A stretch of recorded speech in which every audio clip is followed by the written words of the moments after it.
Hello my dear media aspirants.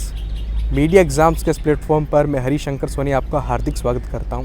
अगर आप पहचान पा रहे हैं तो आज हमारे साथ एक स्पेशल गेस्ट है जिसको आपने टीवी पर देखा होगा, ख़ास तौर से अंडी टीवी की बात कर रहा हूं। कादिम्बनी शर्मा मैम हमारे साथ है।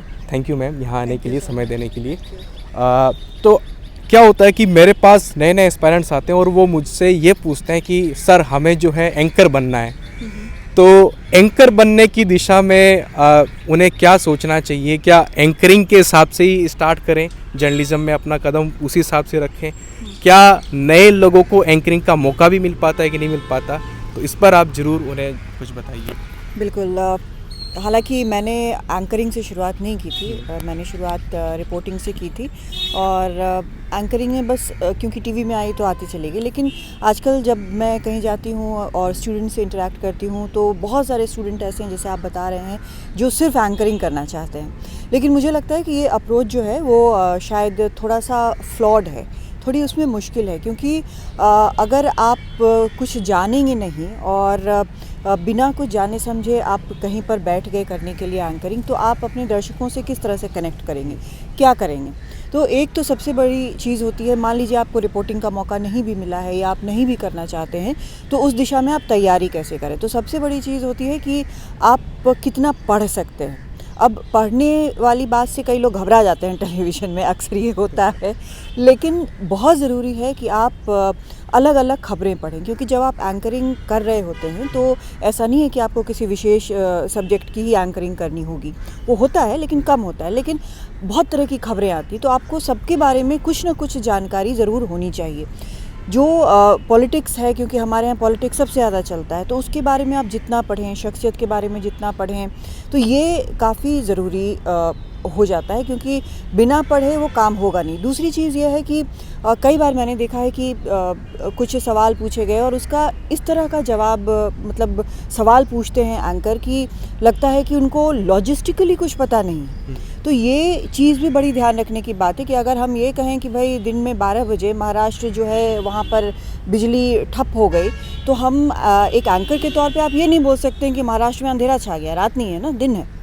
ठीक है। तो इस तरह की छोटी छोटी चीज़ें हैं। मान लीजिए पहाड़ का कोई डिस्टेंस है, तो आप बोलेंगे भाई ये तो सिर्फ यहाँ से यहाँ तक गूगल पर हमको दिख रहा है, लेकिन पहाड़ में तो आप घूम के जाएंगे ना।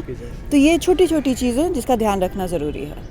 जी मैम, एक ये रहता है कि बहुत से लोग अपना खुद का काम करना स्टार्ट करना चाह रहे हैं और बहुत से यूट्यूबर के तौर पर भी स्टार्ट करते हैं।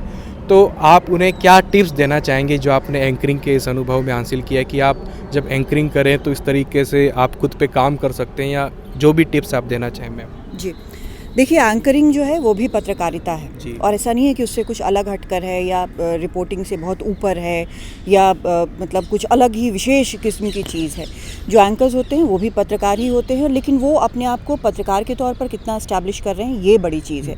यूट्यूबर्स को कई नए युवा जो हैं वो यूट्यूबर्स हैं, लेकिन उनमें जो एक चीज़ दिखती है वो ये कि भाषा पे उनको मतलब संयम नहीं है। ठीक है, ये ज़रूरी नहीं है कि आप अपने हिट्स बढ़ाने के लिए आप गलत भाषा का इस्तेमाल करें या किसी भी प्रकार की चीज़ जो कि फैक्ट नहीं है वो बोल दें। क्योंकि अगर आप यूट्यूबर हैं, अपने आप को आप पत्रकार बता रहे हैं, तो भी आपके ऊपर जो नियम लागू होते हैं, जो एथिक्स जो लागू होते हैं, वो पत्रकारिता के ही होते हैं। आप जितना संयम बरतेंगे, जितना आप बिना किसी से इन्फ्लुएंस हुए बोलेंगे, अपनी रिपोर्ट करेंगे, जनता उतना ज़्यादा आपको देखेगी। क्योंकि जनता बेवकूफ़ नहीं है, उसको समझ में आता है। होता है कई बार कि हम जो समझते हैं, हम जिन चीज़ों में विश्वास करते हैं, हम उसी को देखना चाहते हैं। लेकिन ये भी सच है कि जब आप बिना किसी से प्रभावित हुए या ख़राब भाषा का या बहुत ज़्यादा एग्रेसिव होकर कि जब आप दिखाते हैं, तो लोग समझते हैं और ये भी समझते हैं कि संयत तौर पर ये सही फैक्ट्स बता रहे हैं। तो ये यूट्यूबर्स के लिए खासकर बहुत ज़रूरी है। तो मैं कह सकता हूँ कि यूट्यूबर्स को उनसे प्रेरणा नहीं लेनी चाहिए जो बहुत एग्रेशन में एंकरिंग कर रहे हैं या फिर ऐसा दिखा रहे हैं कि देखो हम बहुत ज़्यादा बड़े देशभक्त हैं या फिर हमने देखो क्या कर दिया है। तो उस चीज़ पर संयम रहना चाहिए। एक जो प्रोफेशनलिज्म रहा तो वो चीज़ है। मैम, क्या होता है कि लोग जब यूट्यूब पे काम करते हैं तो ये सोच के करते हैं कि ऐसी वीडियो बनाई जाए जो एकदम धमाका कर दे, जो एकदम बहुत हटके हो। तो उसको लेकर आप क्या कहोगे कि कंटेंट जब सिलेक्शन करें यूट्यूब के ऊपर अगर आप चैनल में काम कर रहे हैं तो फिर किस तरीके से करना चाहिए? कौन ऐसा पर्सन होगा जो लंबा चल पाएगा यूट्यूब के ऊपर? मुझे लगता है कि इसमें सबसे ज़रूरी है कंटेंट और कंसिस्टेंट होना।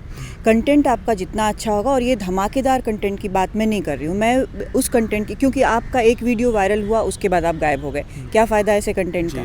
आप वो भी आप ज़रूर शामिल रखें, उससे आपको हिट्स मिलेंगे, ये सही बात है। लेकिन जो मान लीजिए आप न्यूज़ कर रहे हैं, नॉर्मल न्यूज़ कर रहे हैं, तो आपको वो हर दिन शायद करना पड़ेगा। शायद एक वक्त आप मुकर्रर कर लें कि हाँ इस वक्त हम अपना ये बोलेंगे या प्रोग्राम करेंगे, नहीं तो एक ये वक्त आप डिसाइड कर लें कि भाई हम इस वक्त अपना वीडियो डालेंगे। तो एक वो चीज़ बहुत ज़रूरी होती है। कंटेंट सब लोग देखते हैं कि आप क्या कंटेंट डाल रहे हैं, किस तरह का कंटेंट है, कितना उसमें रिसर्च है, आप किस प्रकार के लोगों से बात कर रहे हैं, क्या नया निकाल कर ला रहे हैं, या पुरानी चीज़ को ही आपका एनालिसिस क्या है। तो अग्रेसिव तो कोई भी हो जाएगा, जैसे हम सड़क पे कहते हैं कि भाई ब्रेक, ये एक्सेलरेटर पर तो कोई भी पाँव दबा सकता है, ब्रेक कहाँ लगाना है ये पता होना चाहिए ना। जी, थैंक यू मैम, आपने इतना समय दिया हमको। Thank you very much, thank you.